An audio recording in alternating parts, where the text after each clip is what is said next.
Welcome to Taking It to the Pitch. I'm your host, Ledeas, and joining me today is, of course, Iron Master, and with me today is, of course, Pigsofa. Jeremy Schofield from the Oil Miners in Div 7. Oil Miners. So we're going to start in Div 6. That way when we get down there, the dwarf coach can do what he does. Break everyone's dreams and hopes. It's good stuff. Good So, stuff. looking at the board for Division 6, we already have one game played as of right now. And that puts him into position 1. Yeah. So, we have the Rebel Rousers finally at the top spot after, I think this is their first time in the whole season. Yeah. So, The human team seems to be doing excellent. He is... If the Big Green Weenies win, he'll be 1 point behind the leader. And if the Big Green Weenies tie, then they will be tied. Am I reading that right? No, if they tie, 23. they'll be a full game ahead. Yeah. I see that now. Well, so 21, 22, 23 versus 18, 19, 20, 21. no, he'll be a point behind if he wins. Ties. Ties, yeah. He'll be 1 point behind. Okay, yeah. And then, of course, if he loses, then all of his hopes and dreams and hard work will be for nothing. Yeah. Lebowski's doing quite well still. The dude. Is there any particular team you'd like to look at today, Iron Master? I think we should start from the top and look at the Rebel Rousers. All right. Well, the Rebel Rousers. There they are. So, this is starting to look really nice. Even out a guard lineman. Pretty sure that wasn't there last time. So, the main thing I'm liking is that he got Blodge with AG4. That's really nice. It's good for fun. And then his blitzers are going to be doing magical stuff because Blodge, and then he has guard, and then that's going to be stand firm, and he's going to be really annoying. And, things are just looking like they're shaping up finally. It would be nice to see the ogre do something. I'm sure he probably feels the same way. Yeah, ogre is doing a thing that's what you want him to do, but the best they're going to be doing sometimes is just being a roadblock. So he's got his Blodge catcher. What do you think he should go with high-low there? When high-low levels? I think might be wanting to do strip ball. And, wrestle, then strip ball. Try to take balls out of hands. Pigsofa, do you play humans? I don't really play humans. The only time I ever kind of bust them out at all is tabletop when I'm showing somebody how to play. I like to do the good old box setup of humans versus orcs. But I like the guard on the blitzers. It gives you some mobility to get those pieces into play. Really good if you have to attack a cage in some sense. Not enough mighty blow. The double dirty player, though, is it's a thing after a guy's heart, right? Yeah. Aiming for the rib cages to break them and get in there. That's how you get it. Absolutely. He's in a really good spot. He's got 3 games left. He's got 1 admin game in those 3 games. He's got a game versus the Urban Achievers, the Lebowski Urban Achievers. So that's a high game, and then he's also got another game versus the High Elves, the Please Don't Murder Me. So his last 2 games are against the top half of the leaderboard, and then he gets the admin win for heals and money for week 13. You can't beat that. Well, yeah. It's going to be interesting because I think he's really well set up against the Chaos. He can, fight with them. He's got some strength set up for his team. The High Elves have to see how much dodge there is because that's the one thing I don't see is any sort of tackle. And he doesn't have a very strong ball sacker. It's the one piece that he's really missing. He's got some great defensive pieces and he can play a stalled out game, but he doesn't have a strong way of separating a guy from a ball. Well, just so you know, the High Elves have 5 dodging people, so tackle is kind of wanted. Hopefully he can get one together after next game. Or he can just roll pals. Just roll powers, absolutely. Yeah, just roll All powers. I roll is 6. But I think Kamikaze is going to be the tackler because he's already got Mighty Blow, and if you want to kill it, that's a nice way to start it. Oh, absolutely. And he's also 1 SPP away from a level up, so a cheese pletion, punching something soft. There's probably a Beastigore that's going to get Kamikaze'd. Sounds about right. Well, shall we moving on? Move to Team 2 then? Yeah. Let's look at the Big Green Weenies, Havoc's team. Yes, sir, with all that money.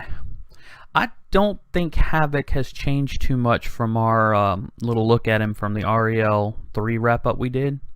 No. Look at all that Mighty Blow. Look at all that guard. Oh, and look at everybody having block. Not everybody, but enough everybody's. Yeah. Yeah. He did kind of tease Iron Master a little bit with the idea of maybe getting a Goblin. He hasn't committed yet. No. He does not seem to care for any piece on the Orc team that does not have armor value 9. Sounds about right. So. There's really nothing to say about this team except I'm glad I'm not playing it. Yeah. He is He really likes 3 skills. Yeah. He's doing well with them too. Oh, he tied team speak.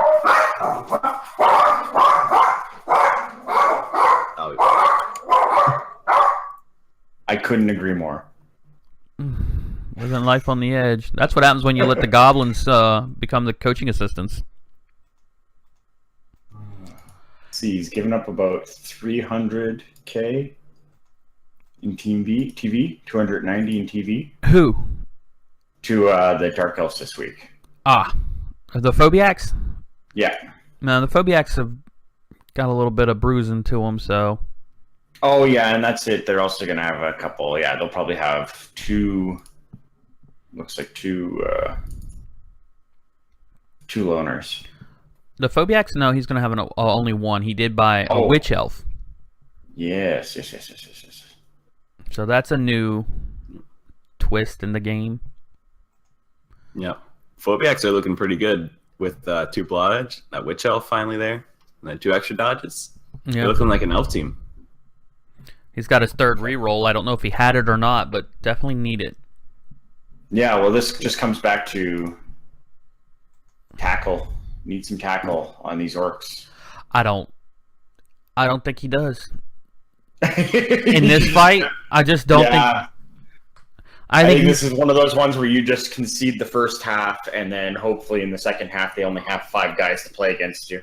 Yeah, I mean, he's going to box them in with trolls and black orcs, move the blitzers around, and just keep them in that death box. Yeah. Yep. All right, we got a little out of order, so let's take a look at Lebowski.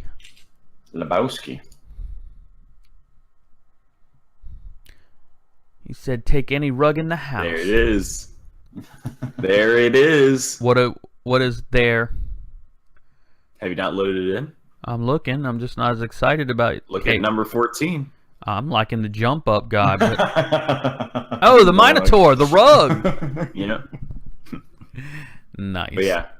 So took our advice, got the Minotaur, and if you looked on Reddit, he was actually saying he got it just for us. So really, I missed that. A nice round of applause. I would clap, but people are sleeping. That's fair. That's fair. I think that the Minotaur can help him a lot, especially when he's fielding 3 beastmen who have nothing. So he can put the rug in at a location to use as a blitzer. He can put the rug up on the front line and say, "Go ahead, get some." Red die up. Yeah, the only time I would put a Minotaur on the line is A, if I have to, for defense, or B, if I want to get an LOS hit, because you really don't want him getting hit with AV8. Low glass cannon. I actually, on this team here, I want him basing people just because the dude is such a great blitzing piece that I don't want the Minotaur to not be doing things, because you want him smacking people every turn. But I think the dude is the guy who's actually going to be doing all your blitzes. So you want that Minotaur to be just going base to base to base to base. I'm 50-50. It really depends on who you're facing and what skills they got. Sure enough, yeah. Yeah, I mean, I agree with you, Iron Master. If he's throwing up 3 loner wood elves, put the rug on the line. Yep. But one thing I have to say is he actually does have the tackle to deal with people. yeah. That's good. And his ball carrier has dodge, and if I'm not mistaken, a Beastman getting dodge is a double. Yes, it is. Yeah. So it picks up block, and it's going to be one heck of a piece. Well, that's just like a wild piece there, because isn't Sure... No, Sure Hands is regular for that. Yeah. Never mind. Yep. Yeah. And AG4, no one messes with the Jesus. Yeah. he's not getting much though. I'm thinking he's waiting for a I don't know. I mean, MVP, and then he's going to start getting block, or if he gets dodge, that's going to help out a lot too. he scored 3 touchdowns and inflicted 1 injury, so he's not doing any vanity passes with him, which is what I would be doing. Yeah. But he does not have an extra arms person or a catch person, so it's going to be a bit harder. 67 still good. It's not like you're throwing to a black or Chaos Dwarf or a Black Orc. Yeah.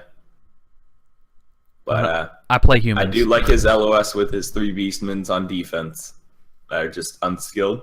Yeah. I think that they're important for this team because they break easy. Well, you can always sub out your ball-carrying Beastman for the Minotaur, and I think it brings a lot of offense to his team that he really didn't need, but, you can shoot a little missile or you can shoot a big missile. Exactly. What's his matchup look like this week? Knights, quarter pound, Brett's. Oh. Established Brett's, so... Mighty Blow's going to do good there. Yeah. And then he goes up against Rebel Rouser, so the Minotaur is able to go toe-and-toe against the Ogre, and on a blitz, it's actually going to 2-die the Ogre. Yeah. And then his third week, the big green weenies. So, orc-tastic fun there. Yeah, no, it's good that he's got those tackle pieces, because it's really going to help him out against these developed blitzers on the Bretts. So, no, like we're Lebowski sitting, still very well within range of making a run at things. So, yeah. Well, with 3 weeks left, I mean, he's got to be near perfect and hope for failings. He is a full game behind second place. Yeah. And I don't feel like doing the math for first, so. He needs... Well, Rebel Rouser has a guaranteed win in there. So Rebel Rouser's, at worst, is going to finish with... 8-2-2. 26 points. Yeah. So, no, he's got a... He's 5 points behind first, so... Yeah, he literally has to be perfect. If he's perfect, then he can catch... Plus, if you catch Rebel Rousers if they lose everything. Yeah, well, Rebel Rousers would lose to him, and Big Green Weenies would lose to him if he won them all. So does he have to play both of those? Yeah, and Nightmare on Elf Street still. So. Oh, jeez, yeah, like those are games to watch. Yeah, because they're. Yeah, if he does beat Rebel Rouser and he does beat Big Green Weenies, he's taking out his competition. Yeah. Or at least killing him before playoffs. Wow. Sometimes you got to dream, kids. Sometimes you got to dream. Yeah, and one of his other games is against the Treetop Cops, who have had a rough go. So, yeah, he's got 2 tough games, and he's going to have to hope for some poor results from the 2 above him. Is Division 6 only one slot? Yes. For yes. playoffs? Yeah. Okay. 6 and 7. I believe 5 and 4 as well. Yep. So. Well, let's take a look at Iron Master's favorite team in this division. The Olive Garden. The Olive Garden. I don't think there's too much deviation from the last time we were here. This is such a strange team. Oh my goodness. Well, I like it. 3 blocking Black Orcs, that's money. Yeah. 2 agility blitzers, one of which has a niggling. That's interesting. But a blodging blitzer with movement is fun. Yes. Yep. And then 2 wannabe elves. Yeah, I mean, the troll's got guard, so it's doing what it needs to be doing. You put it where you want it and then never touch it. Yeah. Yep. I have to say, though, with AJ4, that opens up a lot of possibilities of maybe I can dodge through a couple tackle zones and hit somebody, or I could score with this guy because he can dodge through 2 tackle zones of people and then dodge out, and then he'll run up and make 2 GFIs. And I can actually throw the ball at him and let him catch it. Yeah. Yeah, like have a passer and receiver. It's one of those things where like this is a spot where you can't screen these orcs as well as with other orcs, because when you're playing defense against them, sometimes you can just throw up a screen. You don't have to cage up because they have a tough time getting through there. Like the 3+ dodge is just a little too tough, and then if you can get multiple or force them through your tackle zones, then you get into that 4+ dodge, and you're really, really happy to be forcing them to make those dice rolls. But with 2+ dodging and 3+ into a tackle zone. Well, not to mention that they have stumpy movements. So I mean 6. Yeah. In general, that's what everybody else's lineman speed. Well, yeah, but like I play dwarves, and my actual main team in Blood Bowl is halflings. So movement 6 is pretty impressive. I don't know halflings, but yeah, when half your team is movement 4.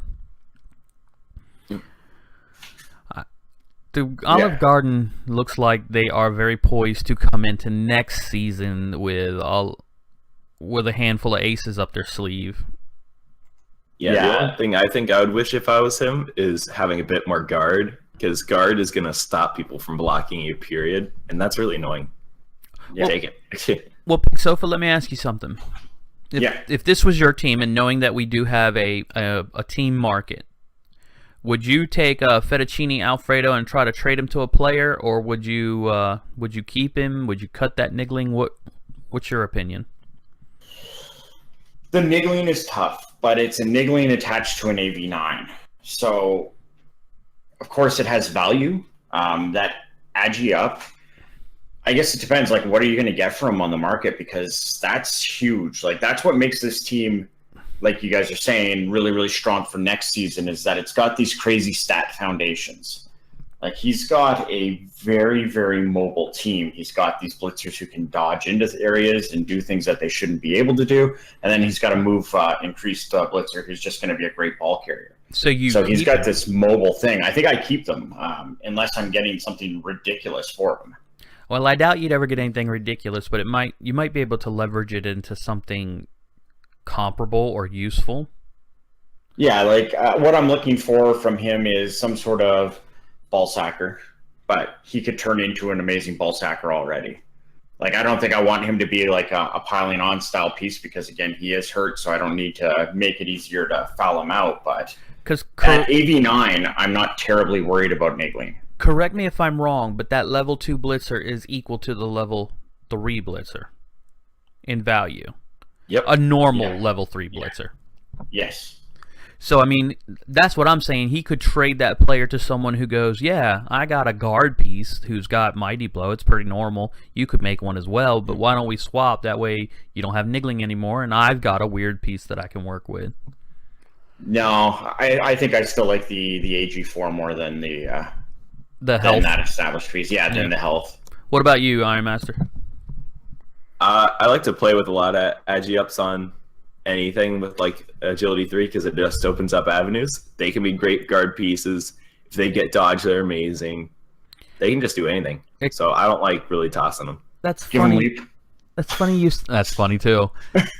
It's funny you say that though. It's like you're talking about the piece that gets an agility up is great, and yet everyone hates elves. Yeah, but this is a bash team. Say that again. This is a bash team. Yeah, well, I'm just saying, you know. Like, if you, like, all of a sudden, Dark Elves, if Dark Elves have Mighty Blow piling on, I cheer for Dark Elves. Well, If you get the killer team, then you cheer for the killer team, if they're elves. I have Mighty Blow and piling on, and it does nothing. Well, do it Its better. SPP would say differently. Ugh. Well, let's take a look at Please Don't Murder Me Now officially. Okay. Just a real quick. He's got the Mighty Blow. He's done it. He's done it. The dreams. Yeah. So, Blodge, Mighty Blow. That's perfect time to start coming in there. And then I think either Tackle's going to be his next skill or Piling On, depending if it's a double or not. And Nervous Steel Catcher. He's getting a lot of SPP. Jump Up. Don't know what he's doing. Jump Up's never a bad idea either. Yep. Okay, scoring touchdowns with that Nerves of Steel. But his thrower's there. His thrower's doing thrower things. Well played. Yeah. Oh, the speed busted lineman is an unfortunate truth of playing High Elves. Yeah.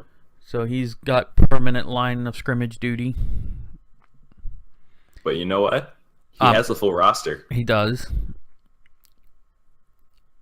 He may even have more than 3. He actually has 7, 13. 8, 9, 10. That's pretty good. Yeah.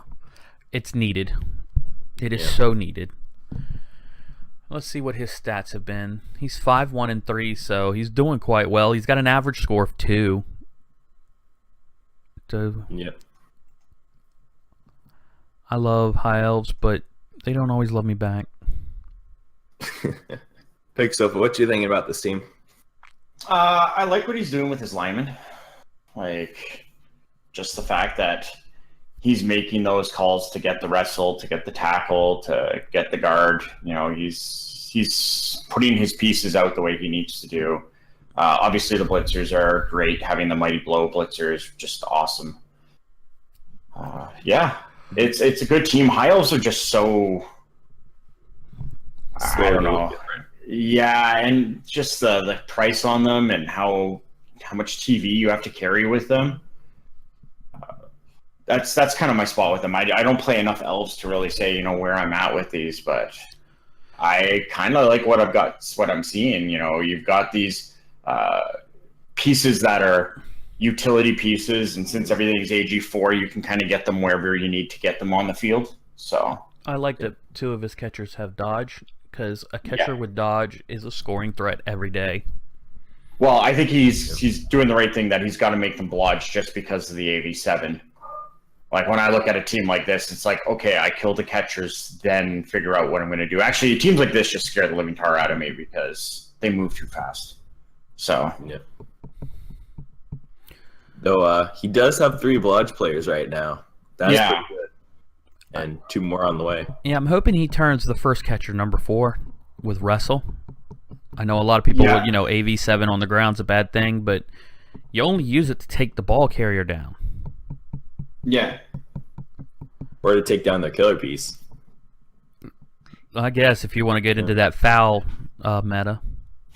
Well, like, that's the thing, is that wrestle's definitely the stronger piece, or stronger skill. But maybe it's one of those things, if you want to try and keep him on his feet, that you go into a strip ball or something like that. Yeah. Like, on number 5, I think strip ball would be my next pick with him. If I want him to be a ball sacker, just because he's already got the block, so he can get into it and potentially take a hit and get out of it. I think the catcher would do better with wrestle, strip ball, and then if he levels up Juggernaut, because then after that, you can just put him on leap, and then he's doing that without a problem. I am finding that the Juggernaut mixture with wrestle. Or actually, Juggernaut would be I meant block on that one. Gotcha. That's why he's going to have to roll Double. for it if he wants to do that. Yeah, but a leap and a wrestle, a leap and strip ball, those are easy to get for elves. I mean, we just don't get strength access. Yeah. I like it. It's pretty cool. And then the Nerves of Steel catcher is going to be... He's going to be a very aggravating piece in Please Don't Murder Me's future for his opponents. Yep.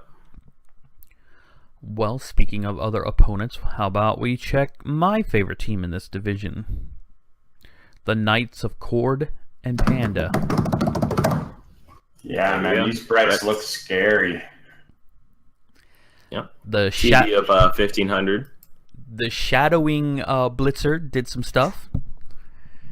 Yeah. He even wrote a report on it. 3 of them have Blodge. One of them has Sure Hands and Pass, which I absolutely adore. It's great. And he's got a murderer. Yeah, he's got his murderer. He's got a guard piece. He's got his bench of disposable linemen. Yep. A DP. That's nice. And a roster of 14. Yes. So he has picked up the few extra peasants that I've been kind of promoting.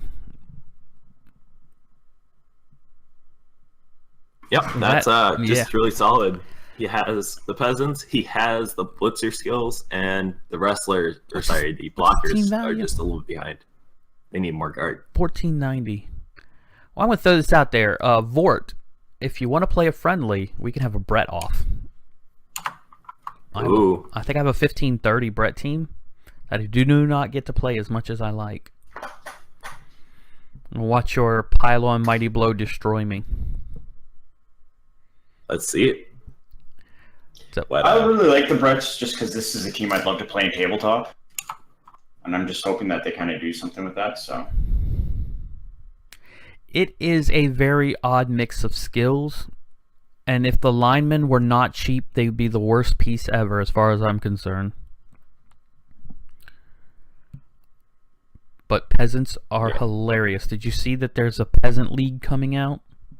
Oh, is there? Yes, I did. A peasant. That's in Rebel. Yeah, only peasants. You can't induce stars or even mercenary players. Peasants and peasants only. Nice. It's Lyman League on steroids. It's the Lyman League on disappointment, but let's do it. Yeah. You get Juggernaut and be able to follow up. Oh my goodness, you'd be like the craziest peasant in the world. And yet, no one could lift the ball. I mean, you would need Mighty Blow on a doubles roll, man. I don't know. I think he's right. The Juggernaut, with everybody having Fend and the ability to destroy Fend. Like the quite literally like the Peace Breaker, you would just destroy complacency. Yeah. Because I played an all peasant team against an all orc lineman team, and we had a horribly fun game where nobody accomplished anything. Just beating each other to silliness, and no one could pick up the ball. Hearing their weird sounds when you click on them. Right. Well. Yeah. Oh, God, those guys. Oh, I hate those guys. Iron Master, who's next, buddy? The next person is going to be Fort. Or sorry, that was Fort. Sunhawk with Nightmare on Elf Street. Dun, dun, dun, dun. So, oh, you guys like agility ups? Please, get real. Where is he? Look at this mess. There he is. Looking now. He's got another. I know. He's got another. And then there were 3. And Ego is a blitzer after you guys' own heart. He's got his tackle piece. The Juggernaut Witch Elf. Named after the White Queen. Well, that Juggernaut's so nice. That is surfing duty all day. You just run and you slap him off the pitch. It's that easy. I'm just saying, Sunhawk, you got a lot of agility. Maybe you could help a Dark Elf brother out. We could do a little trading here. Oh, man. That is great. Just 3 AG5 pieces. Sadly, none of them have dodge, and one has block. So, I think he's going to want a leaper on the blitzer if he wants to start doing that. I would. I would. So fast. An AG5 leap, yeah. So fast. Make your head spin. Heck, maybe the other ones can, like the Darkness. He can be a wrestle guy, go to strip ball or tackle, whichever he wants. Then leap. You just start leaping in things. Have everyone leap every turn. Just be unrelenting. Wait, calm down, man. You're going crazy with power. But you gotta leap, man. You gotta leap. I hope personally that he's very close to getting that third reroll, and then I think his days are going to get a lot better. Tyler. The one thing I'm really looking forward to is when he like makes the blitzers and the witch elf in order, so I don't have to see like the linemen are trying to look like blitzers now. Maybe that's part of it. Maybe he's all about the camouflage. Yeah, man. So he's got a 4.32 stats Record. right now. Yeah, record. Thank you. But he has inflicted a kill and he has sustained a death. I wonder who the murderer is. It's probably Ego. It's everyone on the team. So, Puck Stop 101, Chaos Dwarves, TeamSpeak Crew is next in our lineup. Apparently the motto is, it's all their fault, and is that a new Minotaur too? Is With it? one match, one KO, one inflicted injury, not a casualty, but an injury. Yeah. Hey, one game, 13 blocks succeeded. So Nice. He's using them. yeah, I mean the Minotaur probably phoned it in on the first game, but still. Yep. I think he was playing Havoc first, so That makes sense. that was just MB going against AV9. Yeah. This guy here, I would put him in the center for now, between the two Chaos Dwarf blockers. One's with Guard Mighty Blow. Yeah. Ooh. Speaking of, he's missing one. He's missing a blocker, yeah. Yeah. Sad days. He's But got still has his Bull Centaurs. I don't know what they're doing, but they're doing something. no, not really. They're not. So. In fact, one of them's new. Oh, you're right. Walu version 2. EG version 2 has no games played. Yeah. And the other But, guy has scored one touchdown and hurt somebody, so he's doing his business the old-fashioned way. 5, 6, 7, 8, 9, 10, 11. Right now he's at 11. Now, do you agree with Tom getting one more skill and then being fired, or do you think he should be kept indefinitely? I'm of the mindset of you've worked this hard and the guy's leveled up. Why would you fire him? He does exactly what you need him to do. He blocks and he kicks people in the face. Because what's the next skill after that? Are you going to get kicked?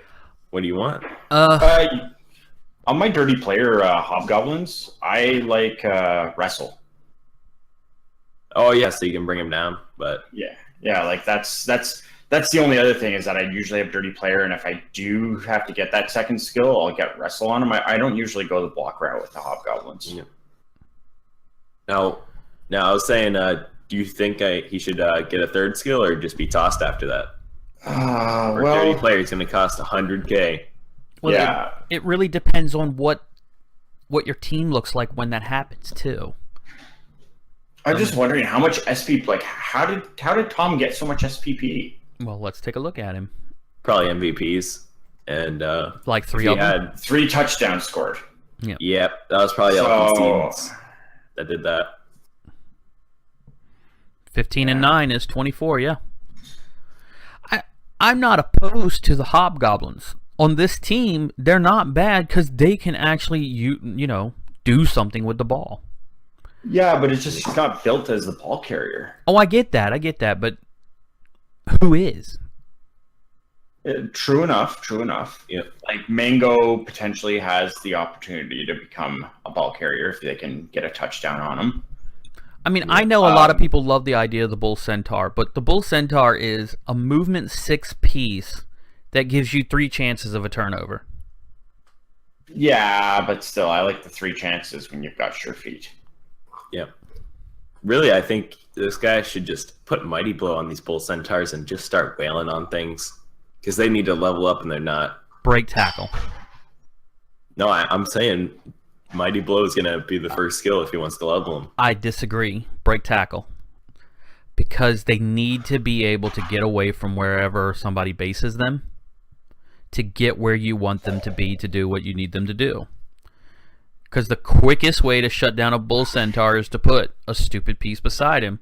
Yeah, but that's why you give a Mighty Blow so that stupid piece disappears. Yeah, but if that stupid piece has block, or I don't know, I've seen way too many 2 dice go against. I would go block before I would Mighty Blow. But that's me, because I want to succeed in my actions. I don't care if I win the game or lose the game. I just hate being ineffective. I just think that he's not getting enough normal SPP, so Mighty Blow is going to just put him over the edge and start making him want to hit things with him. Because right now he has 2 dwarves and a Minotaur that can just blitz, and they have Mighty Blow on their blitz. They punch thing. Well, he's going up against the elves this week. Please don't murder me.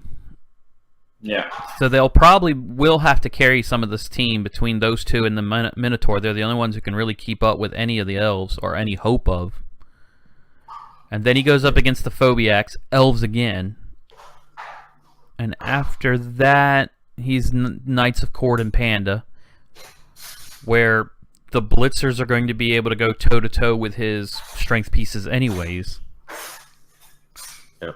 And lastly, he has Thick, Rich, and Creamy, so rats. So that is either going to be a kid in a candy store, or him just... Necromantic? Oh, my mistake. Yeah. In the candy store or what? Nope, I take it back. If it's Thick, Rich, and Creamy, then is a Necro team, then I was totally wrong. Yeah. That'll probably be a pretty even fight. Yeah. So his team's looking solid for what he's got. He just needs to stop drawing people. Like 6 draws, man. 6. Stop.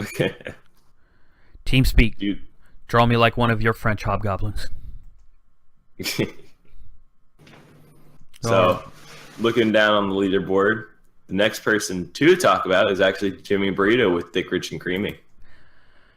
¿Por qué no los dos? What? Why not the 2? Where is he? Okay. So, he has got the opposite werewolf that everyone wants. no, that's a really nice werewolf. He picks up balls. Yeah, well, most people I always hear want the strength up and the mighty blow and the pylon. They don't. No one ever says, "Man, I can't wait till my my werewolf becomes a better ball handler." Well, the big thing is, it's like on a werewolf, any stat is pretty good. Most don't take the AV stat because MA9 is better. You just make him into a gutter runner. Right. But Yeah. I just like the look of that. He's going to go places. You can't stop him. I really like the whole with this werewolf of just being like, he's the ball carrier, but he's the one who blitzes himself out. Yeah. Yeah. Well, one thing that he can do, especially with the agility up on the ghoul, is he can field the ghoul at the back of the field and pick it up and move it up close enough to throw it to the werewolf. Yeah. With a lot of confidence of that happening. And then the other ghoul has, I guess, just resigned himself to striking out and trying to get the ball free. Yeah, absolutely. He's the sacker. Well, And that's good with having the whites that are, just a little bit mobility behind them, being able to come up and do whatever they need guard-wise. we also got Vloopadoop Swiss Cheese, that agility for ghoul. So he's going to be doing like ball handling stuff if he feels like, or just getting places. Yeah. There's a lot of if you go to that whole like make him your passer type line mindset, or it might be fun to throw something like guard on him so that he could be a quick piece to kind of get into do cage jumps and stuff like that. He can get in a little bit tighter on some screens or partial cages. You wouldn't go block next for the survivability. Yeah, blodge on him would be nice. Yeah, I guess you want him to last. Because ghouls are target me pieces. I mean, yeah, I like to kill them. I do like to kill them. See? Yeah. Oh, but that's just no fun yet. Well, he wait so long before you can do anything fun with them. But yeah, you do want to have them, and especially we carry over teams and all that good stuff. So, yeah. So the flesh golems are looking nice though. I got the block, and they're about to level up. One's an injury, and one just needs 3 points because I'm doubting a real TD is coming. Well, that's the thing. Like, do you put guard on them, or do you just go Mighty Blow next and that's it? Because like the fact that they come with Stand Firm, like they usually are guard pieces. Yeah, I prefer guard before Mighty Blow on them, just because you don't have that much guard. That's why he had to get those whites with guard. Yeah, and that's the thing, though, is that now he already has the whites with guard. Is that overkill? And I know I play dwarves, like guard spam is a thing, but yeah, is that too much? I think 4 pieces is very good because you're going to be denying and able to go toe-to-toe with dwarves. Yeah, I guess like your flesh golems are going to be leading your zombies and beating people up, and then you can have your whites with guard complementing your werewolves and ghouls who are going to be your mobile players. So, yeah. The only thing I would have wished for is a killer white instead of both being guard. Yeah. That would have done them a bit better, but that's personal preference. Maybe the real meta is using a flesh golem as a palmer. No. No. That's a terrible idea. There's a reason why you don't see pile on dwarves. Because movement 1 sucks. Well, you just have to hope you roll doubles and get jump up. Jump up. But Rush Limburger, he is going to want hopefully a doubles roll and get Mighty Blow. Become a scary claw MV guy and do scary things. Hey, he got rid of get the ref and throw a rock, so that's nice. Oh, he improved his stadium. Yep. Yeah, I think Rebel also had that. The Rebel Rousers had the Squeak Sandwich. I was just looking at what he needed to do with the 20 TV he's got in his bank. Yeah. And I didn't know if maybe it was just something you burn or go ahead and spend it in the next one. I don't think 20 is too bad. Just spend it in a inducement. Yeah. He is 5-5. So Jimmy Burrito is like either I win or you do. None of this halfway friendly BS. Yep. I like that. But yeah, he just lost this week against Rebel Rousers.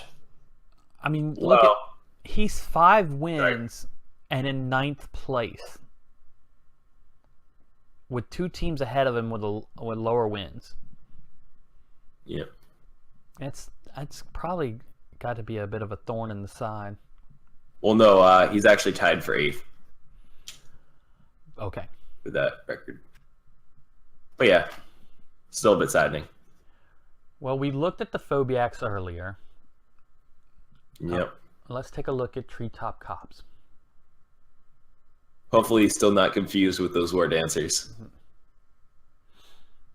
Catch Mighty Blow. Yeah. So actually no development on the other war dancer, but the first one, he's about to level with the touchdown. And his team's starting to disappear with MMGs. So... yeah. He does have a catcher and thrower, though, guys. That's going to be nice. He's just having to face the same problem that all elves do, and that's your players are expensive and people want to hurt them. Yeah. And people can hurt them. Yeah. So that's going to be 2 niggled linemen and a minus AV block piece. It's time to get rid of that block piece. Having 6 armor value is not what you need to start off with. I'm not disagreeing with you. Yeah. But he may not be able to afford it. I don't know. I think I'd take a loner over the blocking guy. I mean, I'm not saying you're wrong. Yeah. I probably would too, especially against... Plus, when his scheme comes back, he's going to have 2 loners, and that's a perfect LOS to put up with your tree. I mean, 3, realistically, 2 loners, people just... they get beat. With Mighty Blow, he legitimately has an armor class of 5. He's a snotling. Yeah. But his team hasn't really changed too much. He did get an accurate thrower, which I like sure hands before anything else, but that's because I don't like burning rerolls on that. Well, if you burn your reroll on pickup, or I don't know, I like accurates because he's there to do a job, make him good at his job. Yeah, I'm with that too. Like the fact that you can just throw the ball way further is a bigger deal than screwing up your pickups. Your pickups, like your 1 in 6 is good. You've got a couple rerolls. That's like a spot where you use your reroll is to pick up the ball. And realistically, if it's your last movement and it's very early in the game, he drops it, you let him drop it. No one else is going to get back there. Yeah. Unless they've blitzed or something. I'm interested to see Groot level up again because he's got the Mighty Blow. Trees are people too. I'm hoping you get the fabled movement for your tree man. See, I'm not a big fan of Groot. Multiple block. I'm not a fan of that skill. Yeah. Trees are dear to me because again, tabletop I play halflings. I'm just a halfling guy, so I would rather see grab. Well, I mean, grab works with multi-block, correct? Yeah, but like it's just could he multi-block funnel off the start. and do like one turns very easy with it? You multi-block grab and then you just start throwing it in and try and do. If he's trying to do one turns, he's not going to multi-block. No, like it's grab. I like grab just because it keeps the tree relevant, especially if he roots. Well, that's why I think multi-block will help him. If he can multi-block and grab, then he can, block 2 players and pull them closer to him, keep them on him. Yeah, but he's not going to get any skills if everybody runs away from him. Like, in the order, you'd want your grab first, then your multi-block. Yeah. Because it's just going to be the case that, and that's the thing. It's close. He's actually getting some work done. Let's see, what's this piece? Is he just an MVP? 1 MVP and... 5 casualties. 5 casualties, yeah. So he's getting work done. I guess block and people are playing him poor. Well, block is excellent on a treatment, but it's a double. Yeah, no, that's what I was saying. I guess if, what would you rather have, the movement up or the block? Block. I prefer the movement personally, but I'm crazy. Well, I mean, going to stand up sucks. Yeah, that 50-50 shot to stand up, it really does suck. But then the other side of the coin is... Yeah, the other side of the coin is getting someone knocked down. Yeah. And people have to commit a lot to him. Like trees fall down in the situation of you don't do your 3 dice, you do a 2 dice with the tree because you didn't have somebody to throw next to the guy to get your assist. Well, you roll a take root and you use your reroll to avoid the take root, and then you roll a 1 in 9. Gotta remember these treatment are loners, so you're not even gonna really reroll that take root. I'm not rerolling a take root, that's for sure. But yeah, these treatment are loners. Oh, geez. Yeah, they are on this one. They're not on halfling teams. Halflings are better. But my god, these trees are terrible. But your point does make sense because he's got multi-block, so he is at realistically strength 4 versus both those people. Yeah. So he is 2-dying everybody. Yeah, like if you can get block on this piece, that's huge. Yeah. Because like when I get doubles on a tree, I'm not always 100% block. Well, I will do the pro thing every now and then also. You'll do what now? Pro. But you're also thinking as the halfling coach. I'm also thinking as the halfling coach, 100%.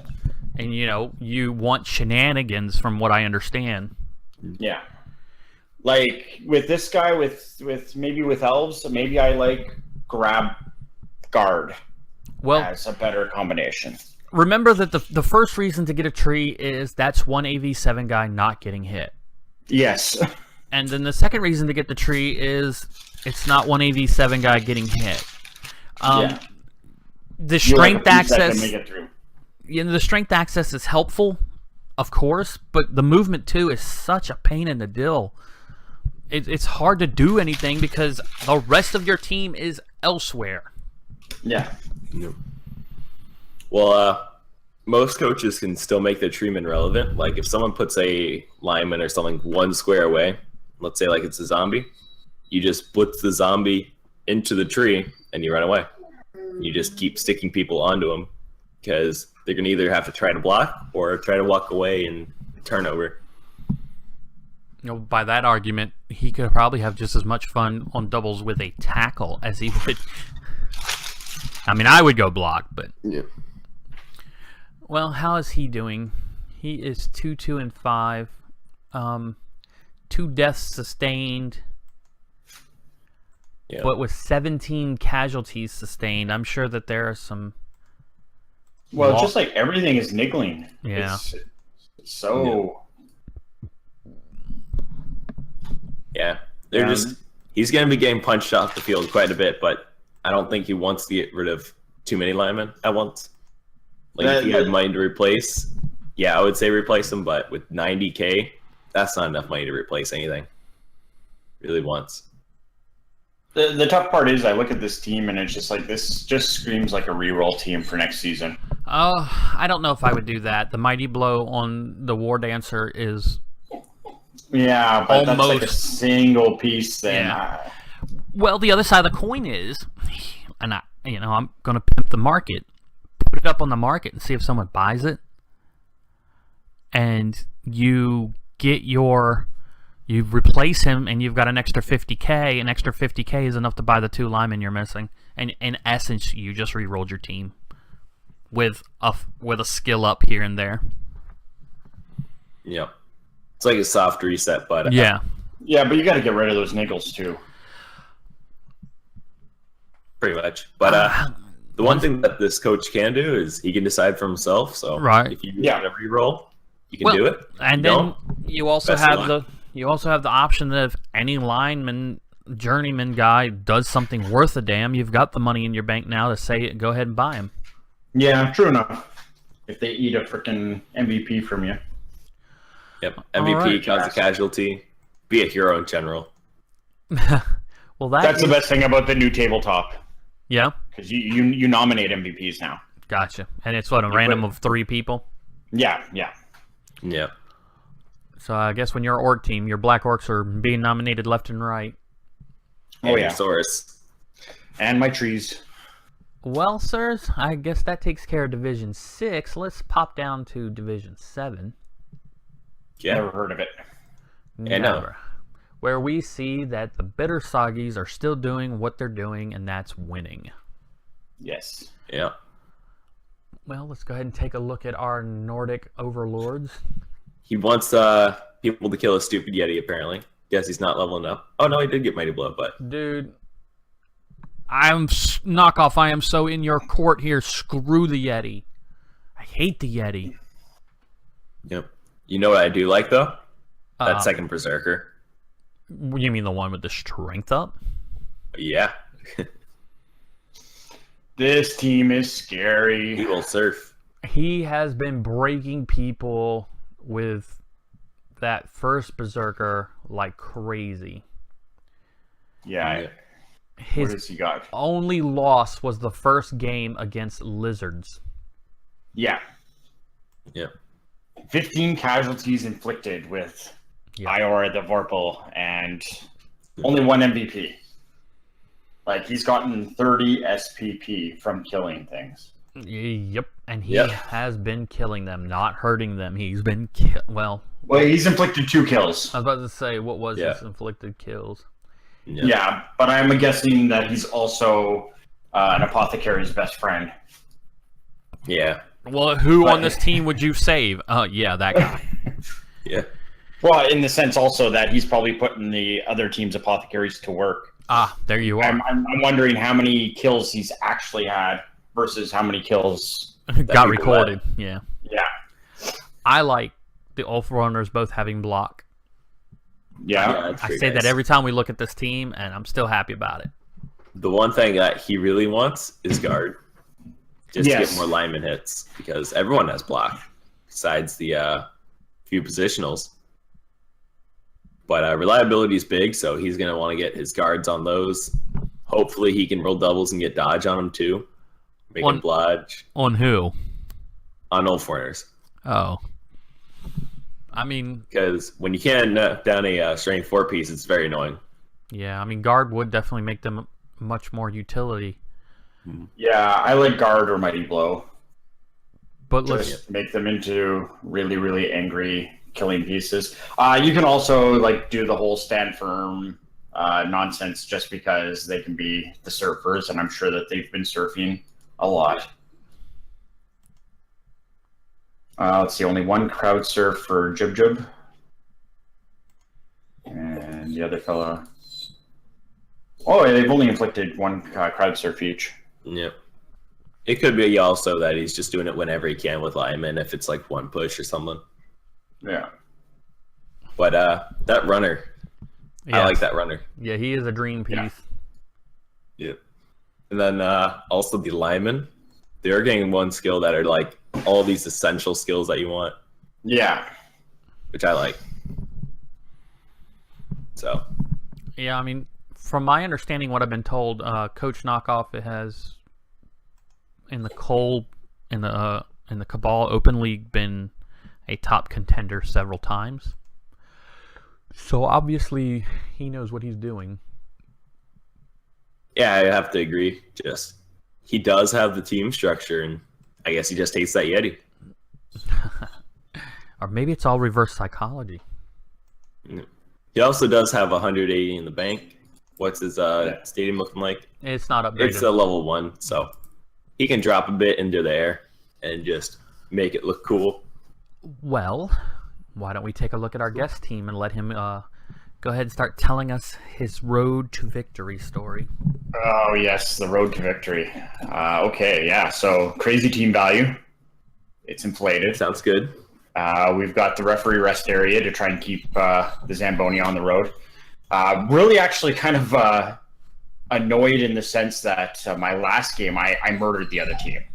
I actually had them rage quit 4 turns into the second half. So I was hoping to actually stack a couple touchdowns because I had gotten him down to 3 pieces, and then he quit at that point there, but I was just killing everything. The death roller got 3 casualties last game. Wow. Yeah.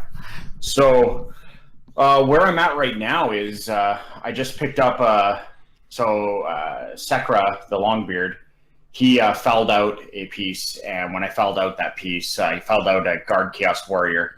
That's when my opponent conceded, but he managed to get the MVP for that, and he had gotten a casualty before. So Mighty Blow.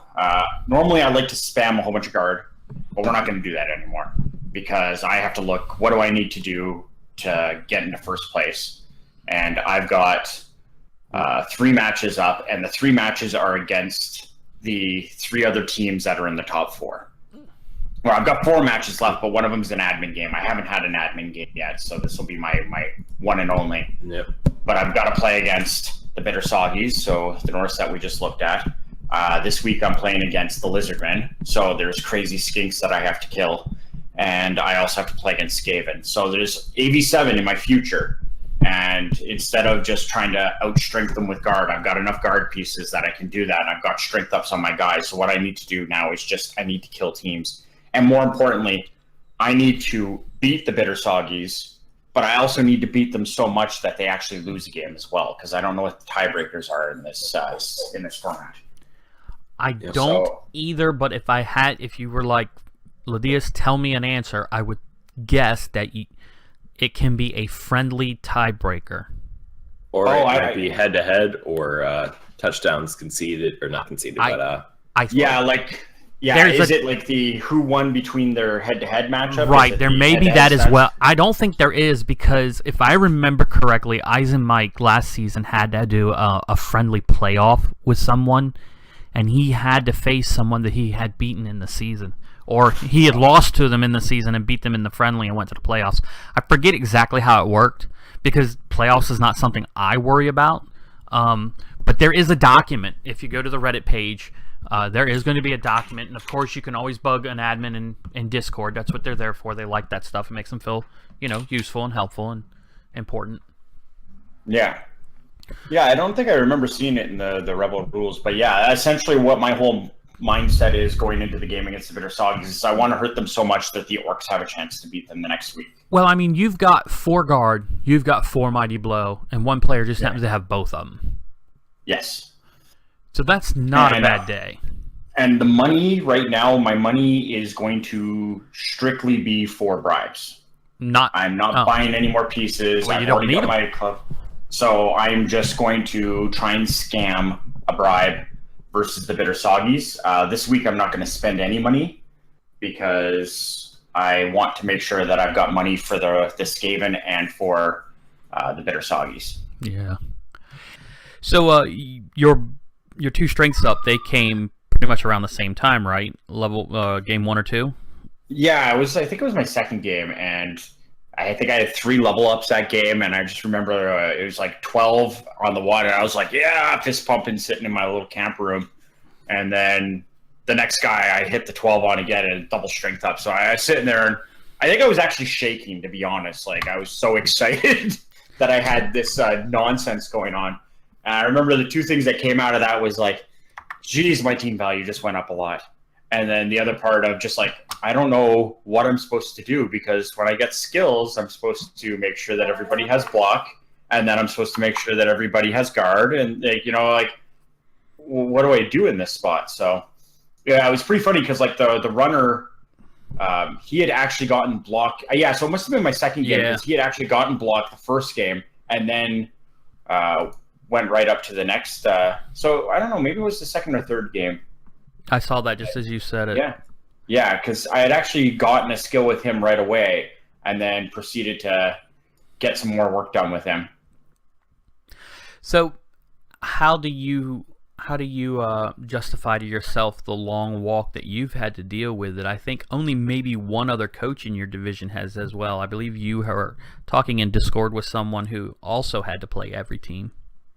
Oh yeah, so Trox. So I had real opponents for my first couple games, and then I had an admin game that was coming up, and my first admin game was supposed to be my game 3, and they slotted the Nickelodeon All-Stars in for my week 3. So they slotted them in just when it was going to be my bye week.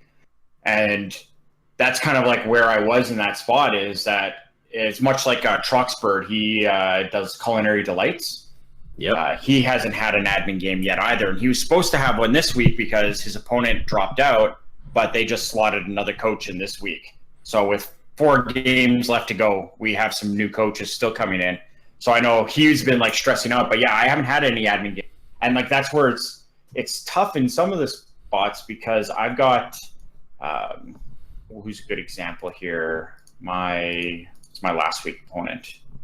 My last week opponent is Lords of Decay. So Lords of Decay, I'm pretty sure Lords of Decay have actually had a couple games, and it was right off the start also. Yeah, he has a lot of rats for what he has. Yeah, so he's seen 2 admin games, and then he also played against a Fat Rat Pack that didn't show up. So he's had 3 concede games as a rat team. So by the end of the season as a rat team, he should be way more broken than he is. Yeah. And he's not. He's got a bench. He's got all kinds of stuff. He's got over 100,000 in gold. So he's in a really strong spot, and it's because he's been able to pile on those admin games. And that's also, if you get those 16-point games right early on, like that gives you just a boost to kind of beat up on everyone through the rest of the season. Whereas like my admin game is coming the game before the Bitter Soggies. So I've got to play against the Lizardmen. If the Lizardmen beat me up, then I to kind of heal myself up. But after that, then I'm in the Bitter Soggies game, and then I got to play the Rats right after it. So yeah, I'm really, really, really, yeah, I've got 4 games left. One of them's an admin game, and the other 3 are against real people. And who knows, maybe they slot somebody into that admin call game in the next week. Well, honestly, I think if they're going to slot any more people, they should probably be slotting them into Season 6 or Division 6, because they've got 3 holes. Yeah, exactly. And we've got 2 now, I think. Yep. Yeah. So it's interesting. Like, I was saying, I'm really, really happy with where my team's at. I wish my Troll Slayers would do more. I really want to make the playoffs because I know that I'm going to play against the G-Men 1 leader, and they're just going to murder the team because I actually don't plan on carrying this team over. Really? Next season. Yes, I plan on re-rolling Halflings with Legendary Edition coming out. Well, I bet that should you want to, you could put several of your players on the market and see them in other teams later down the road. Yeah, I don't know if you're allowed to do that, though. You are. Well, there's free agency. Yeah. You can't trade with players, so you can dump them this season, and then next season they have to wait because they don't want you just to re-pick them up or something with a new team. Yeah. And then the season after that, they're on the market, and people just have to waive or buy them. Yep. Any dwarf team could buy your Strength 4 Blitzer or Strength 4 Runner because I'm sure they would want them. Yeah, I don't know how that player market works. Is that like, do you get anything for waiving them or anything like that? Well, in your case, since you're re-rolling, the only thing you get is the joy and satisfaction of seeing your players play on other teams and wreck face. Okay. Whereas and then they would get them for the piece value. Right. Yep. Yeah. And so now, well, mostly, but realize you're not getting anything out of it because you're ditching the team. Yeah. So let's say I'm playing the dwarf team and I see that your guys are up for sale, not season 7, but season 8 because they have to spend 1 year. Maybe I did real bad. So I get an early draft pick. I want to pick your blitzer and I'll go ahead and pay the $130K that he's worth. Sure, another coach could have said I'll pay $150K, but I have the waiver aspect, so I can go ahead and get it because I drafted so low or whatever. But usually the free market's not trying to make a gold coin, so they're not going to jack up those prices now. If you want to get in bidding wars with someone, I guess it could happen, but the free market is very minimal. I think it's only started a year or two ago, or not a year, a season or two ago. So it's not been a big thing. I like it a lot, so I pimp it as much as possible, and I encourage coaches to work together and do trades and stuff, because if you're going to stick in the season, let's say you were sticking around, but for some reason you needed some cash, selling off a blitzer, I wouldn't sell the runner, but selling off the blitzer and getting that enough money to buy another blitzer back. I mean, what's a blitzer, $80K? Yeah. You'd make a $50K bonus right there, and that can make a big difference. That's especially if something happened and you got decimated by claw or something like that.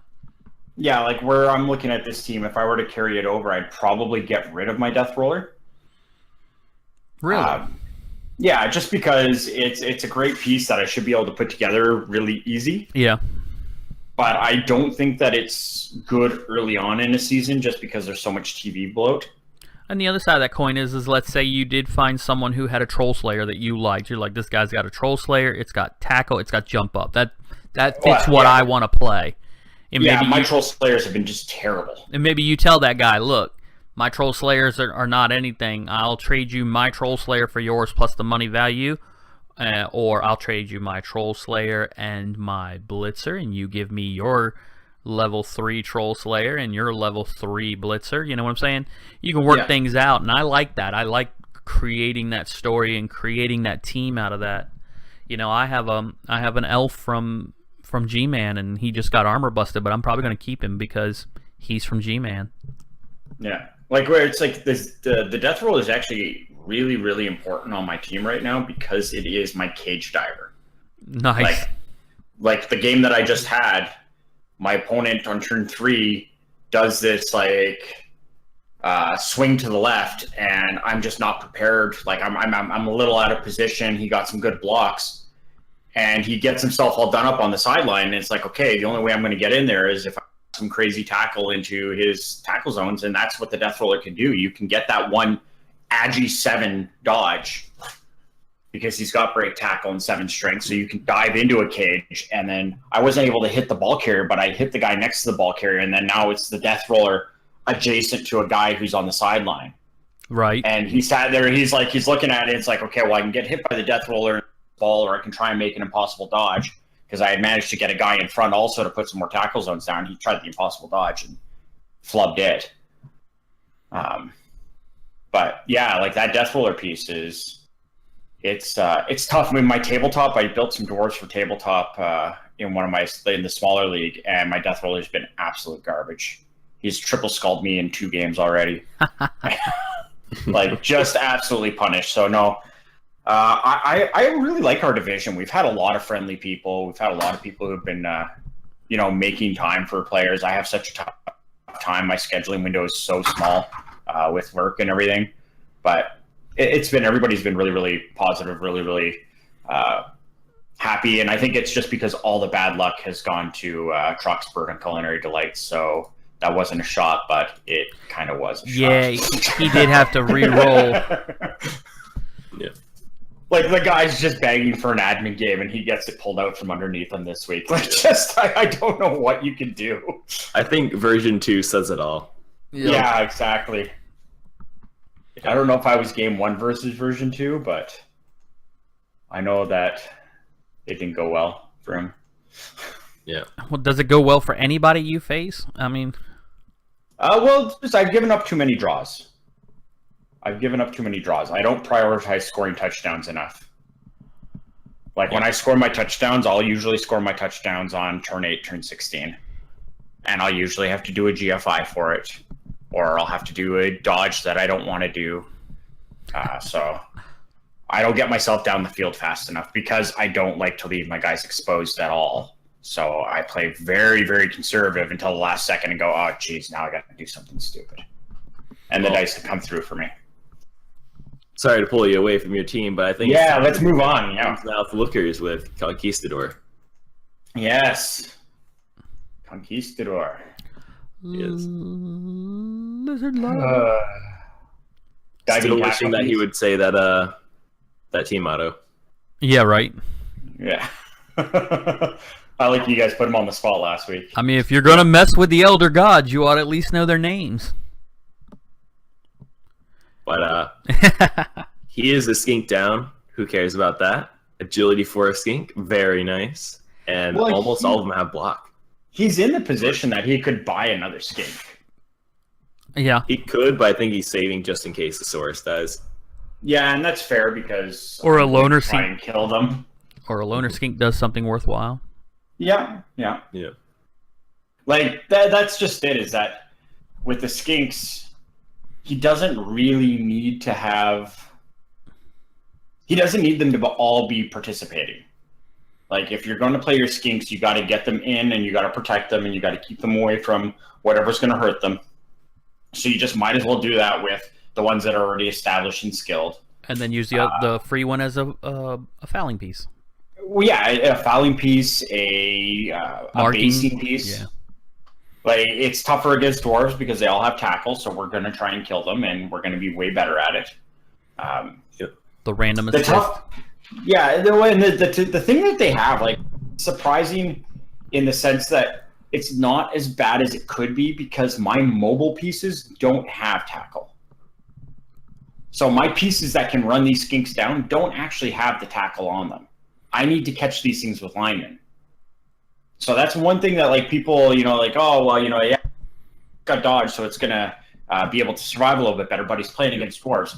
Well, all he has to do is keep him away from my linemen. If he can, my blitzers are still going to be dealing with the same nonsense that everybody else has to deal with. And the runners.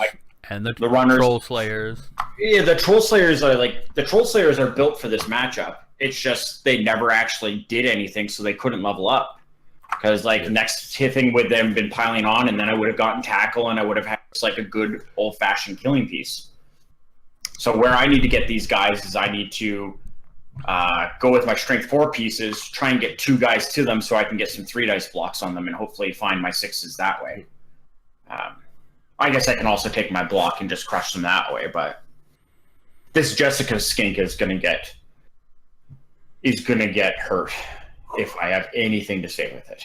Wow. I just need to go with that piece. Otherwise, I gotta just look at these Sauruses. They all have block except for the one. The one's got guard. They're gonna be able to fight. He's got a really, really good setup for that. That's the thing. You only need to have 1 or 2 good skinks. His diving tackle skink is kind of a waste against me this week, but his next matchup's it's such a strong piece. As long as it lives there.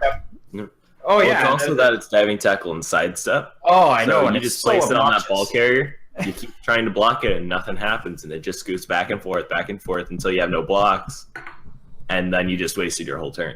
Yeah, and like that's the thing is that as a halfling player, I really respect this piece because I make this piece. This is a piece that's standard on my tabletop teams. And it's like with your stud key, it's like you run right into the middle of the cage. You plop yourself right next to the ball carrier, and then they go and hit you. And if they don't get the block knocked down to the 6, then you just move to another spot in the cage, and you're just doing the laps around the ball carrier who can't get away. Yeah. So it's a really strong piece, but Yes. the only problem is you have block and tackle soon. Oh yeah, exactly. Block If he being the goes main part over, there. like that's the thing is that unless I'm literally scoring a touchdown this turn, or I've got like the Sauruses and the Croxigore right on top of my ball carrier, if he puts that piece next to me, I will just use the ball carrier to beat the living crap out of it. His Like best. if he brings skinks to me, I will kill them if I can. His best option, realistically, is to score as quickly as possible and try to get your death roller off the field, isn't it? Well, that's exactly it. When I'm playing against him, I'm going to. There's a reason why the roster is as big as it is. If I kick to him, there's no way that death roller is going on the field. Like that death roller will go on the pitch when it's my possession. When it's my kick to me, I'll just leave it on the sidelines because if I were kicking to him and then put the death roller right on the field, it's going to last 3 turns and then get kicked out of the game, and that's just not good enough. Do you know which stadium you're going to be in? I believe it is his. I think it's a road game for me. So you don't even get your free bribe. No. All right. No. Yeah, I think I get a bribe for the Soggies. That's what it is. That's pretty worthwhile. Well, he's definitely going to be gunning for you because you're what's standing between him and second place. Absolutely, yeah. It's essentially our top 5 have a chance. Anyone past that doesn't, unfortunately. Yeah. Especially with a lot of the top competitors going against each other in the last few weeks, you literally can't all lose games for them to go up. So that's exactly it. Is that everybody's playing against everybody in the top end, so you can't have some situation where everybody in the top 4 or top 5 loses to let someone like the Orcs or the High Elves in. Those guys just have to play spoiler. I guess you know what the Orcs actually have a chance. Still, because they've got all those crazy draws. Yeah, I mean, I guess if he wins all his 7, it'd be... He's got 4 more, right? Week 10, 11, 12, 13. Yeah, you're right. Yeah. Well, and I really want the Orcs to win. I want the Orcs to beat Bitter Soggies. I need that last game of the season. I need the Orcs to beat the tar out of him. Well, let's take a look at Lords of Decay and see how they're doing. Yeah. They're 1240, so they dropped from TV since we last saw them. Yeah, they had a couple. They got beat up a little bit. He's got 2 Nothing missing next permanent. games. Yeah. Well, he's down to 13 roster with 2 people out next game. So he is running a bank of 110. So did So he have a death then? Yes, he did. Yeah, he did have a death. He had 2 I think deaths. 2 linemen died, and that was it. Yeah, but his opponent had 1 death as well. Yep. Now, I think the mummy killed itself in that match. Oh yeah. I think I heard from him that it was a block from the mummy. That was a skull both down. He took the both down, and it killed the mummy. And I think the lineman survived. I could be wrong though. Failed the reroll or the regen. That's rough. It's interesting. I mean, technically, if he doesn't buy one, and I don't see why he would, he goes in with a loner for the first time in forever. Well, no, he's not going to go in with a loner. He has 11. Okay, my mistake. Yeah, 13 minus 2 is 11. Yeah. So, I really like that big hand gutter runner still. Oh yeah. That thing is just... He's going to grab everything. He's playing the half-pint heroes. Oh, okay. That's going to be a matchup. Definitely. Yeah. Like the Bull Centaur with Mighty Blow. That's a real thing. Well, he does have enough for a stadium enhancement. Do you know? Can you tell if it's going to be his stadium or the other stadium? For this game? Yeah. Let's see. It's away game, and then next game after that is. Shoot. Whoops. He's got a home game versus the Orcs. After that, and then he's got another away game. Yeah, I was thinking was a home game versus me. I was thinking if his game against Half Pint was home, that maybe a stadium might be right this moment an advantage. But if it's away, I wouldn't bother with it.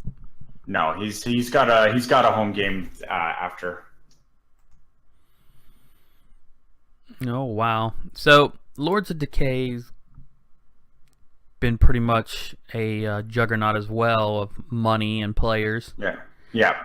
He's been. I'm very excited to play this guy later on because he put my guys on the bounty board. Oh. So, not that it's helped him. No. Like as soon as they got the level 4, it was like they were immediately on the bounty board. So, I definitely recognize that, and I'm very excited to show him personally what exactly he was trying to pay to get rid of. That's funny. Well, the Sunken Crypt Lords, Coach Redbeard.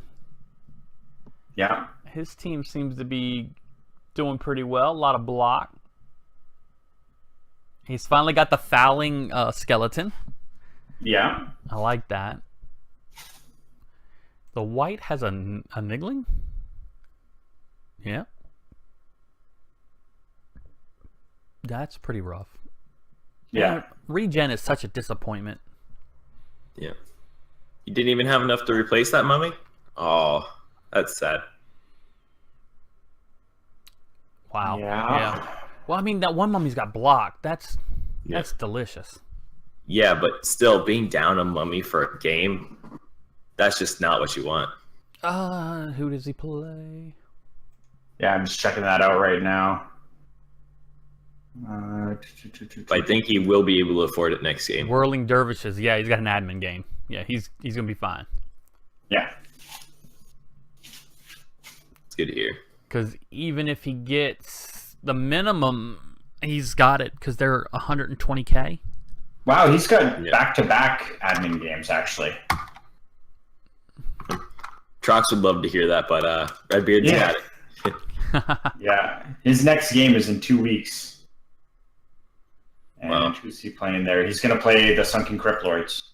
My question is to you guys: do you think he should drop the reroll because he has 4? I don't. I like my undead team with 4 rerolls because dice happen.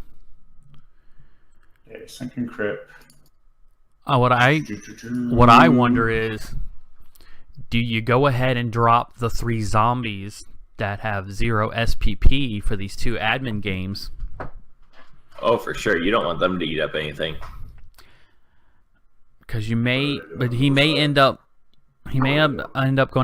going into some games with some loners after that because he gets his 2 admin games, he gets his mummy back. Well, he gets his mummy back after the first one, so that it can get, SPP from the second admin game. But well, his last 2 games of the season are going to be against Elaborate Death Traps, and then he's going to play against Culinary Delights. So Elaborate Death Traps has already got him ahead in team value. So if he drops the reroll, maybe he can turn that into a wizard or something for that game. And if that's like enough value. But it's Culinary Delights, he's already blowing apart in team value because Culinary Delights just had a rough go. So, am I wrong in thinking it's only 70 points? Yeah, it's only 70 points. So, I would keep it personally. But yeah, I think I would do that slyness that people have been doing, and I would fire the 3 zombies that have no SPP. No real need for them because they'll just eat up everything you don't want. And then you're going to get MVP on 4 out of 10 players, 4 out of 11 when you pick up your second mummy. You know what? I could see keeping. Oh yeah, there's one that. Yeah. Well, the one that's hurt with the injury, he won't be. Oh my goodness. He's not eligible. Eligible for the next game at least. Yeah, I would fire that guy. The one in the number 1 spot, the one in number 8. Yeah. And I would even consider number 10. I personally, just the 2-pointer? Yeah, I personally would probably keep him in the hopes that he does get the MVP and levels up. Yeah, it's just that there's going to be some cash expenditure there, right? Like, he's going to want to replace a couple of those pieces. Well, and he's going to have to spend money for that. Well, right now he's got 13 players. So if he fires 3, he's down to 10. Yeah. So out of 10 players, 2 MVPs, 2 touchdowns, he's going to get the money for the mummy. I forget that. I keep forgetting the touchdowns also. Yeah. Well, he gets the money for the mummy, so he buys his mummy. He goes into the second admin game with 11 players. Yeah. Doing it again, and I'm sure he's got enough money to buy a zombie or 2, or a skeleton and a zombie, or whatever. You know, whether or not he wants to run a second skeleton's a different story, but he's definitely got the one for the fouling, and that I think is a great idea. Yeah, it just, do you want to have the extra? Do you want to have a little bit of a versus Chaos Dwarves, who are going to be 2 games stronger?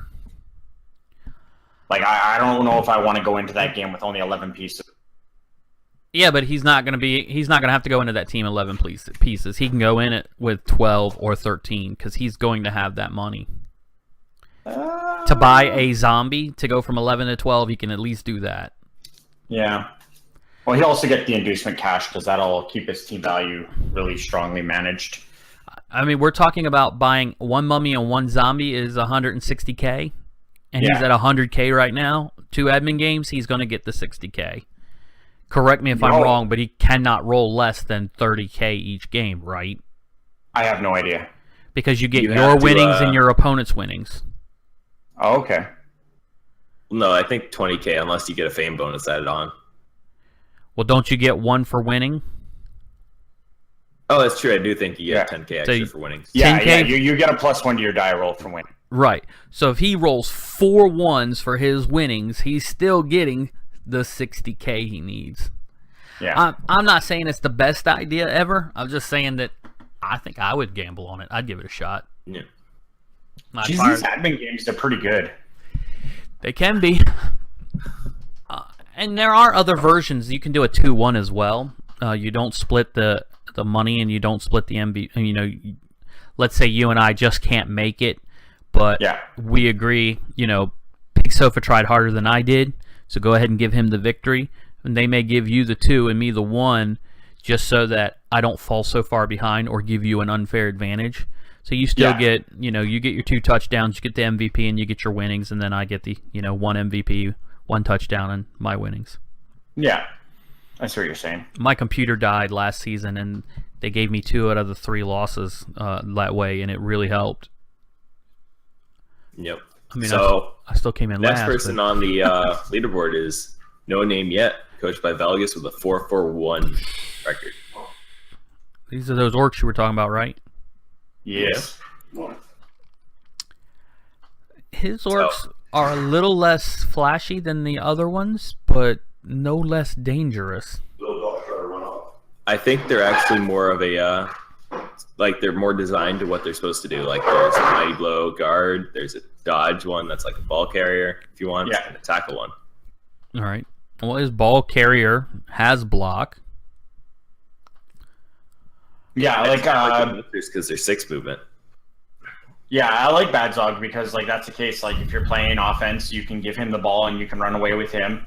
And if you're playing defense, then at least he's a mobile guard piece that has the potential to stay on his feet. Like obviously he can be pushed out of the play, but he can't really be knocked down out of the play.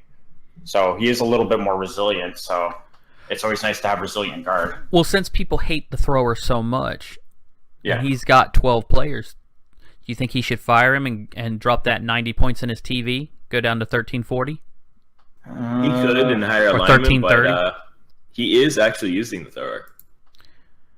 Yeah. At least I think he is. He's gotten an MVP, 1 touchdown, 1 casualty on him.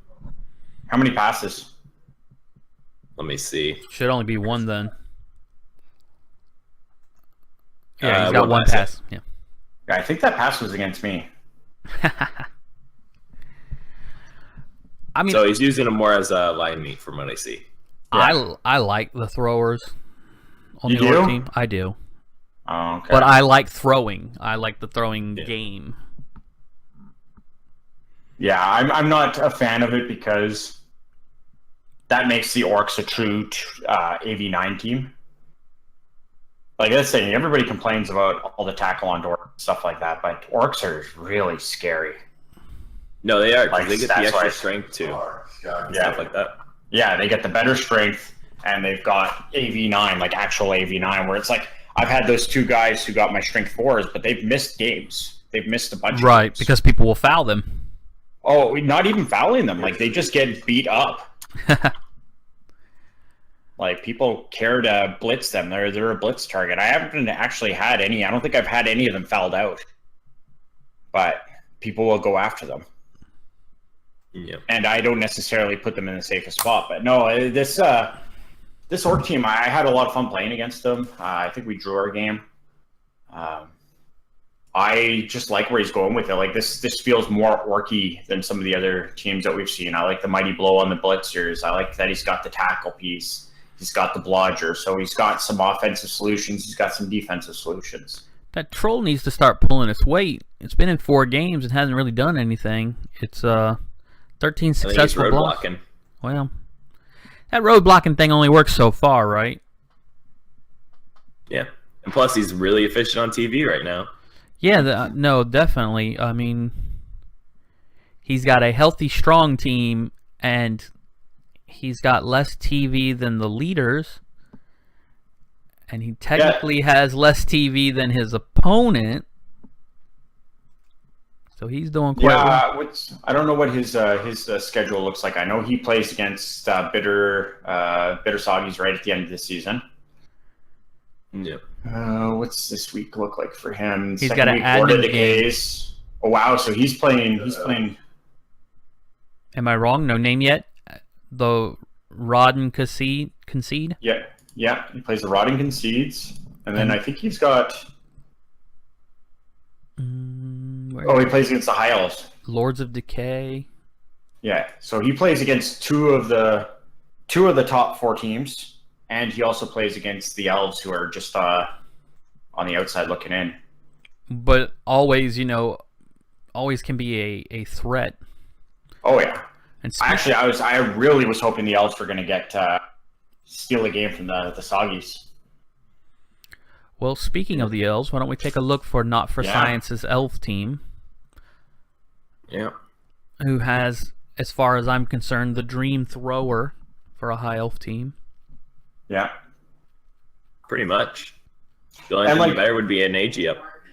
Like, a lot of credit to this team because it is so close. Again, it's just on, I think, the outside looking in. But he didn't play the full season. Yeah, he came in 2 games down. Yeah, he came in 2 games down and still has been able to put himself like so close and has such a scary team. Well, the fact that he has 12 elves and none of them have any damaging marks says a lot as well. Well, that's the nice thing about these elves is that they at least have the AV8, so they're not as soft as their counterparts. I play high elves as well, so I don't believe that. Yep. People just find a way. Oh, you've got armor value 8. What are you worried about? I don't know. You just pitch cleared me for the 3rd time in a row. What?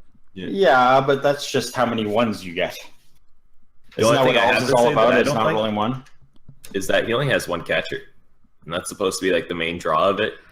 They're so expensive that if you want to be semi-competitive starting off, you can't afford to play too many of them. Yeah. I know that, but I mean, he took a thrower over a 2nd catcher. I found it interesting. Wait a minute, he took a 2nd thrower. Yeah, okay. Now I wouldn't do that. But well, is that even recognizing that the makeup of the division? Because I think that our Division 7 is a little bit more tilted bash. And maybe that's a decision to say, maybe I just want to get the AV8 piece instead of the AV7 piece, even though the AV7 is just a juiced up gutter runner. Yeah. the other side of the coin is he may be hoping for that thrower to get a few low skills and become a utility piece, like the thrower gets kick and leader and, just stuff that you do need, but it doesn't matter who it's on. Yeah. Yeah. See, I would love to make like a dark elf type piece. Like, if I had like a high elf team, I'd love to make a thrower into a ball carrier with dump off. That's so funny because my runner is a high elf piece. He has accurate, strong arm, pass. Okay. Yep. No, I get your point. It can be stupid useful. You can make a lot of shenanigan plays set up around dump off. Yeah. Well, that's like when I play against Dark Elves, that's always the most frustrating thing to it is just that random dump off nonsense. Yeah. But looks like that agility piece is getting some use. Probably just running through stuff, doing some BS play that most others can't. Well, he's got one pass, one catch, and 2 successful touchdowns, and the MVP. So, I mean, yeah, the Swiss Army knife of elfdom right there. That's one of my favorite stats in like the statistics when you look at a player is block sustained. Like, you just get to go and take a look, like, who is getting all the attention? Yeah. But he does have a wrestler, and it's on a lineman, so I think he's going to be just trying to use him as a line person, just wrestle, dodge, wrestle, dodge, wrestle, dodge. Get at least 3 to put on the LOS to get punched at. Hopefully take something down. Yeah, I mean, he puts those, if he decides to put the 3 dodges there, the one with the guard in the middle, that's very aggravating for people a lot of times. Yeah, I wouldn't be putting the wrestle guy on the line. He's my safety. Yeah. He's the guy who's going to get your blodge. He's going to take the ball from the blodge guy. And it's nice to put it on the lineman because then at least your recovery options, you can use your stacked pieces for recovery. Yeah, no, I wouldn't put the wrestler on the line either. And I can also see not putting the guard on the line, putting one of the untrained people on the line with the 2 block guy or 2 dodge guys. Yeah. He's got a lot of options here, and it's just good, steady build. This is not his season, but the next one might be. Oh, this team is in a beautiful position for next season. Yeah. Like, he's got cash. He's got 12 people. He's got a bench. Not a big bench, but he's got a bench. He's playing elves. He's got some developed guys. He's got at least 1 stat up. He's got the double on the thrower, so he's got like a really, really sick Tom Brady thing going on here. Oh, well, let's take a look at Nickelodeon All-Stars. All-Stars, yeah. Got a missing next game lineman, but other than that, he looks pretty stout as well. His catchers haven't gotten any love since the initial touchdowns. Yeah. I'm thinking he's just getting a bit beat up as he's trying to do any touchdowns with them. Yeah. And plus, it's the problem of this guy came in, like 5 matches in? No, he's got 7 games as well. Okay, so it's just he missed a couple like crucial development moments where he's about to get over that hill. Well, he was shut out for his first 5 games. Yeah, I know that right on our first... I played the first game against him, and casualty-wise, I don't know what I did to him. I don't think I did anything. No. 2 injuries. Yeah. 6 KOs. Yeah, I beat up a couple guys, I think. I think I did some games to his to some of his linemen. Because I remember I was beating up Paw Patrollers. And as the father of a 4-year-old, that always makes me feel good. Oh, goodness. Yeah. I also remember that I accused him of a party foul right off the start because he spelt Stimpy's name wrong. It's Stimpson J Cat for all the Ren and Stimpy fans out there. Yeah, so if he's going to go with the J Cat, he's got to go with the proper first name. I do not disagree with you. I think one of Kevin's issues is he's not scored a touchdown in his game playing.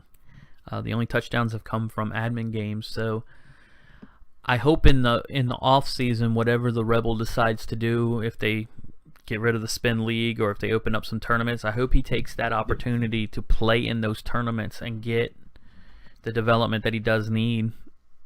The fact that his players are still healthy and the injuries are missing next game, so I mean, there's nothing hurting him.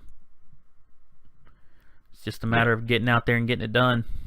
Yeah, like the tough part about this team is you look at it and it's like, hey, this team's developing, but this also looks like a week 6 team. Right. It doesn't look like a week 10 team. It doesn't look like a team towards the end of the season. It looks like a team kind of at the beginning of the season. Right. And even if we say he's a week 8 team, which he technically is, he still looks a little stunted for that. Like he doesn't have you can't look at this and go, "Oh, well that's a scoring piece," because he hasn't scored. Scoring pieces, you can see which ones they are because they have like 30 SPP that are twice the SPP of someone else. Like his SPP All-Star is a lineman. He's got 6 level ups. And everything. So, but he does. He does have the guard on the ogre, so that's a bonus. Yeah, absolutely. It's a good place for it to be. From what I've seen, though, he's pretty nice about it. Though you beat him, he'll be fine about it.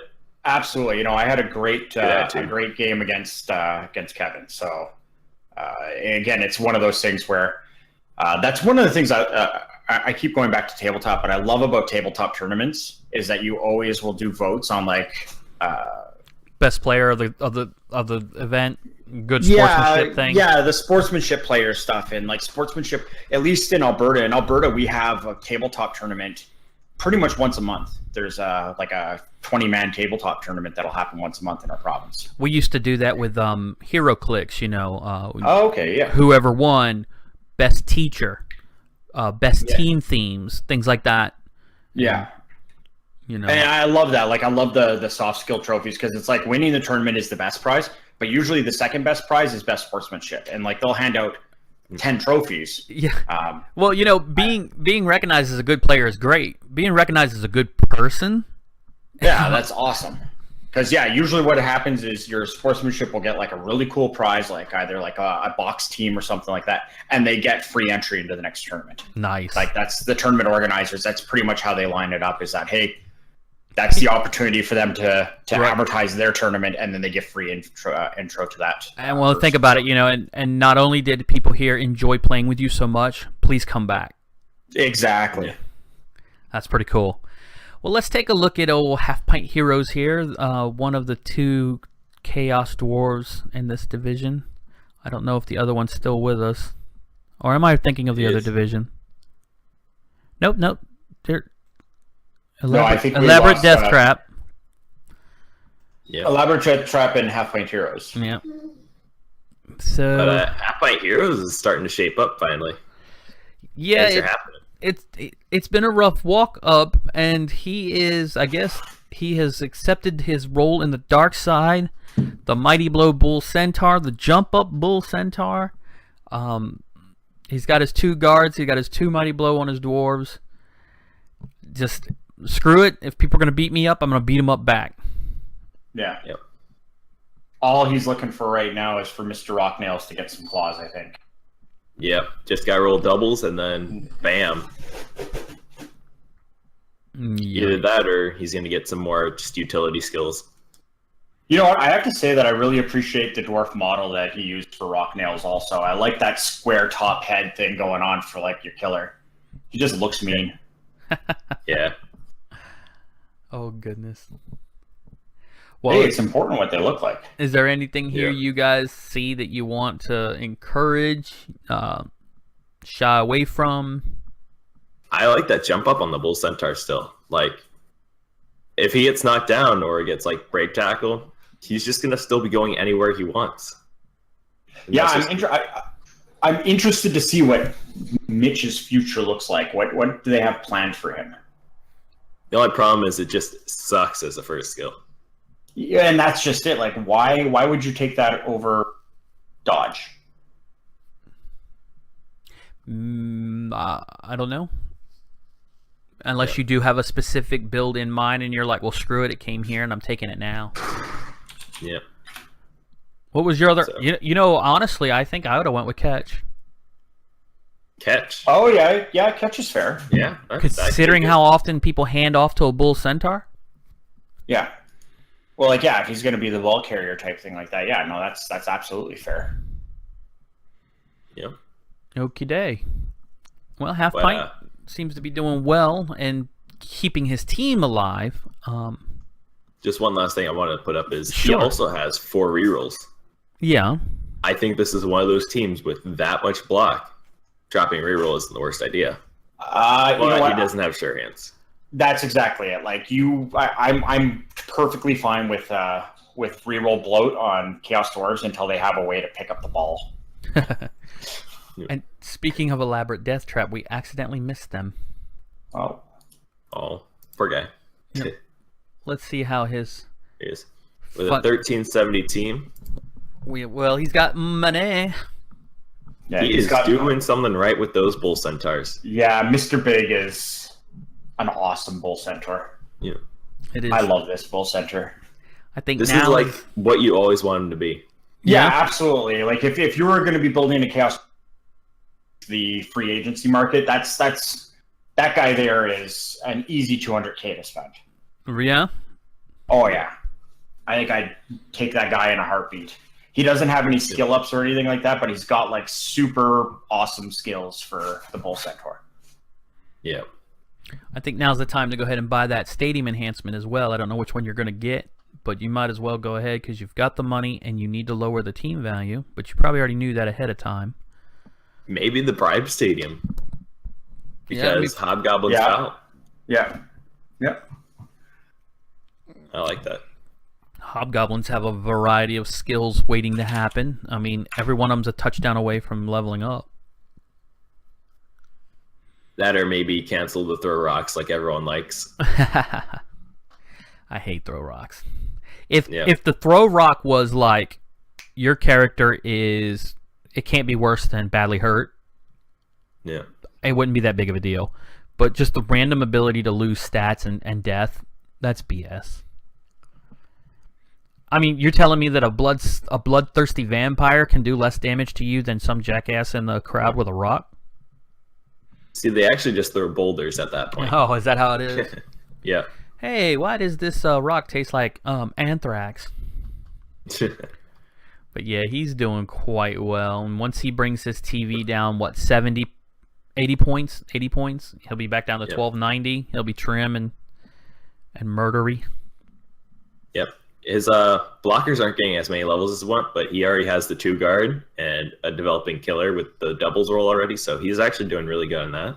Yeah. And everyone else is an MVP away from leveling. Like 2 rookies are... Except for the Zero guy.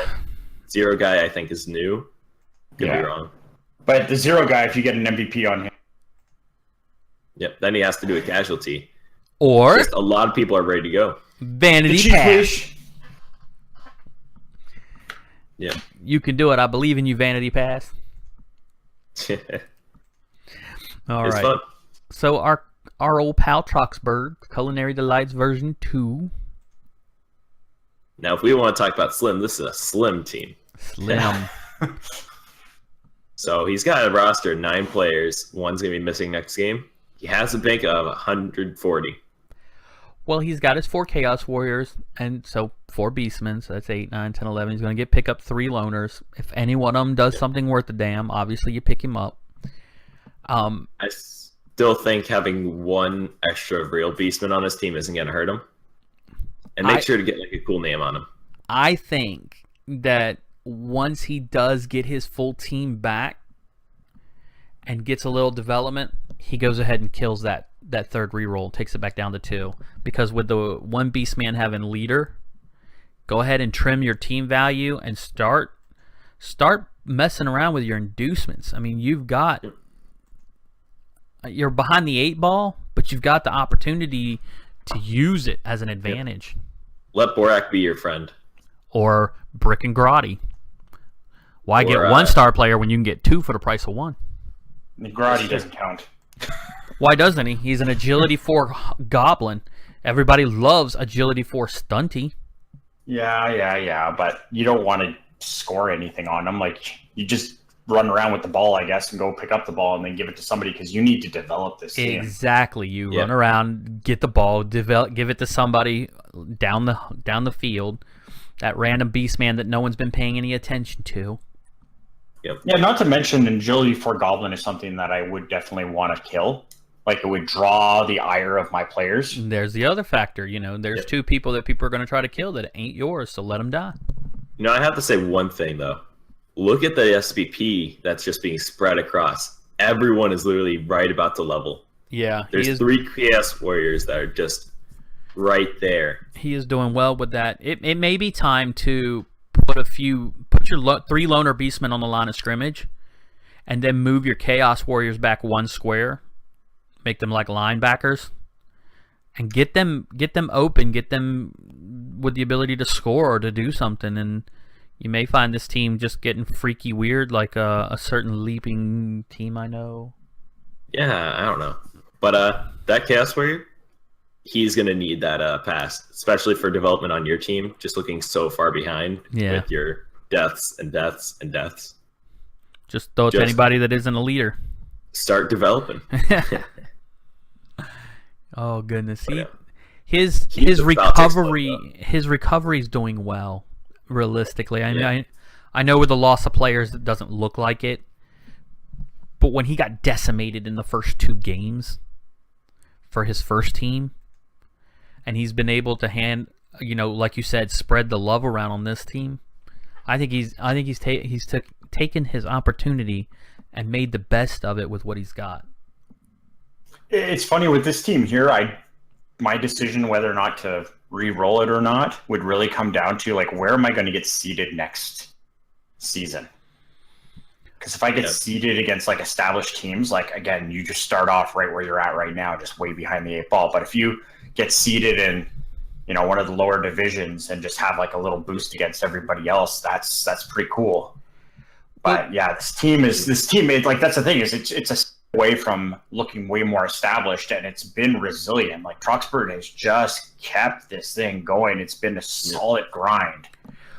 Well, let's say he goes ahead and gets the other 12. He's missing 18, so that puts him, 11 something? 1160, I think. Let me see. 1170. Yeah, that sounds about right. Yeah. So he's an 11. With the way I've noticed, and I'm not the the best at knowledge of what the Rebel does, but he's probably going to go into Division 4 or 5 next season with people who did not re-roll, who still have team values between 1,000 and 1,400. So I don't think he's going to be facing 2 huge VODs. And still got 4 games to develop this, so we don't know. He may come at the end of this season with a team value of 1,300 anyways. Yeah, one thing that I think could happen is depending if the spin league's up or not, the spin divisions he might get slotted into for just being a little bit in the backlog, and then he can just dominate there. Well, maybe not dominate because he's still a bit low on people and skills, but he can have an easier time. Well, the other side of that is if the spin games do stick around or some version of it, elf teams are going to play him. Stunty teams are going to play him. People are not going to be afraid of his team because there's not Mighty Blow, there's not Claw. And they're like, hey, I may lose, but I'm not going to die. Yeah, whereas, like, that's the one thing. I was just checking the matchups. He's got Sunken Crypt Lords, and he's got Half-Pint Heroes as his matchups. He's also got the brand new team. He's got the new humans, the Disney Heroes. And we'll look at them in just a moment. I hope he sticks with it. Trux is kind of at least my spiritual hero. Oh no, absolutely. Yeah. Like, that's the thing, is that we've had other teams in this division that have suffered similar, actually probably lesser fates, and quit and bailed. Yeah, whereas Trux has just been resilient. Like, you can't take that away. You can't take that away. And that's the type of coach that you want to have in something like this. Not somebody that you can beat up all the time, but somebody who's going to stick around through the good times and the bad. Right. And hopefully there's some good times coming around here. So, speaking of that new human team, we're talking about Disney Famous, right? Disney Famous. Yes. Coached by Warecaster. All right. Yes. Warecaster, your team comment is too long. Team comment is, we will bring your memories back along with your S. Yeah. Yep. So, what do we think about this build? I mean, I'm on board until I see these two catchers in the middle. This is my preferred startup, really. Who's throwing it to the catchers? Well, nobody. You the pick catchers up the ball go pick up the ball. Yeah. Oh. I think this is the way that I would build it too. I don't know if I'd go with the thrower. And hand it off? Well, what do you mean hand it off? They picked it up. They have movement and run it. Yeah. Okay. They can hand off to the other catcher if they feel That's like what it, I meant. Yeah, like that's the thing is they do have catch, but again, like this is the team that like if I'm playing against another TV 1000 team type thing like that, I'm trying to get a quick touchdown with them. I'm going to have one catcher on one of the wide zones, and the other catcher is going to be the receiver, and he's just going to run it down, throw it to the other catcher, and try and outposition the other guy. Because humans, for whatever reason, humans just seems like that team that I always see do the 2-turn, 3-turn touchdown where they put themselves out of position, but they run really far and they like are able to kind of build the screen. And like that's what I think you want to do this team. The downside is that Warecaster's playing against a bunch of people who are already established.